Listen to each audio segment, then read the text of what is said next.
మా textile park మా sir చేసిండు, ఉంటారు కదా ఆడిడ ఒకళ్ళు ఇద్దరు వాళ్ళోళ్ళు అభిమానులు, వాళ్ళోళ్ళు మోసపోయిన వాళ్ళు ఉంటారు కదా, వాళ్ళు వచ్చి అప్పుడు ప్రారంభించిండ్రు అదెందుకు పనులు కావట్లే అంటే నేను ఇట్లనే డిపార్ట్మెంట్ వాళ్ళని పిలుచుకొని కూర్చోబెట్టుకుంటే అయ్యో అసలు దానికి అడ్మినిస్ట్రేటివ్ శాంక్షన్ లేదు, ఫౌండేషన్ స్టోన్ వేసి పెట్టిండ్రు.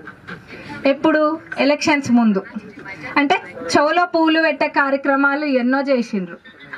జస్ట్ ఎలక్షన్స్ కోసమే ఎలక్షన్స్ ముందే చేసిన పనులు చాలా ఉన్నాయి. శాంక్షన్ లేకుండా చేసిన పనులు పాలకుర్తి అటువైపు 30 కోట్లది నేను వచ్చినాక నేను ఫైనాన్షియల్ క్లియరెన్స్ 31 crores నేను వచ్చినాక ఫైనాన్షియల్ క్లియరెన్స్ 30-40 సార్లు సెక్రటరేట్లో తిరిగి నేను తీసుకొచ్చిన. అంటే అప్పుడు కాంట్రాక్టర్లు కూడా ఎంత ఇదిగా ఉండే అంటే మాటే శాసనము మాటే శిలాశాసనం అన్నట్టుగా అయిపోయింది. ఆడ శాంక్షన్ లేకుండానే పనులు ప్రారంభించేసిండ్రు.